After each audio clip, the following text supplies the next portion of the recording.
छत्रपती शिवराय वारंवार लढलं स्वराज्य झालं. अरे आपण 2 वर्षात किती घातलंय आरक्षणात, हे स्वाभिमान ठेवायचं. त्यांनी सांगितलं का आपलं लगेच अयो काय भुकलं, काय रे भुकलं तिथंच बोली करून घेतली मी. जर चुकलं तर सुधारित जी आर काढावं लागत. ते म्हणले हो. याला म्हणतात दचका मराठ्याच्या गरीबाला.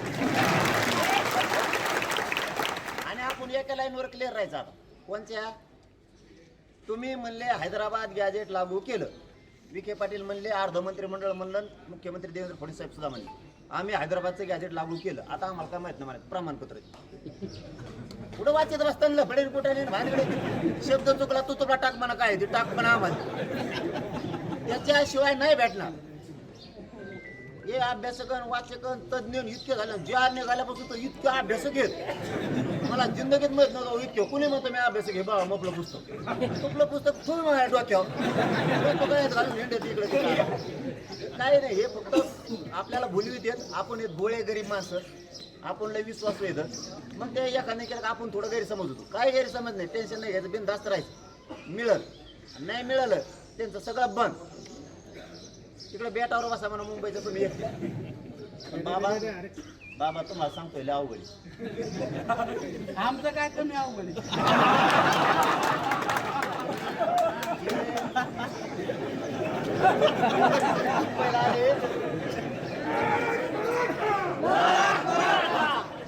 हे मुंबईला आले आणि यांनी मुंबईला पहिल्यांदी महाराष्ट्राची संस्कृती दाखवली. पोलिसाचे सोल बांधायचे, माणसं आकडायचा झोका बांधतात. पहिल्यांदा मुंबईला माहीत झालं कशावर काय करते. हे पोरं काय बिघडलेले नव्हते, यांना काही झालेलं नाही. हे समाजासाठी धावून आले होते, समाजासाठी लढत होते, समाजासाठी तिथे खेळत बागडत होते. आपलं राज्य हे महाराष्ट्र ग्रामीण, तसेच आपली मुंबई आहे म्हणून खेळत होते. कोणाला त्रास द्यायचा उद्देश नव्हता. एकाही माय माऊलीला धक्का लागू दिला नाही मराठ्याच्या पोराने, एकाही. आमची संस्कृती एकदा दाखवली, उलट मुंबईचे विचार जिवंत केलेत या पोरांनी. तो कुठं इतक्या ताकदीने. आणि पहिल्यांदा असं घडलं की तिसरी वेळ ते म्हणले तुम्ही माघारी जा, म्हणलं माघारी जाते. कारण हेच वागावं लागणार आहे. आपण जर दुसऱ्याच्या बुद्धीने वागलो वाटलं होईल बरं का आपल्याच बुद्धीने वागायचं.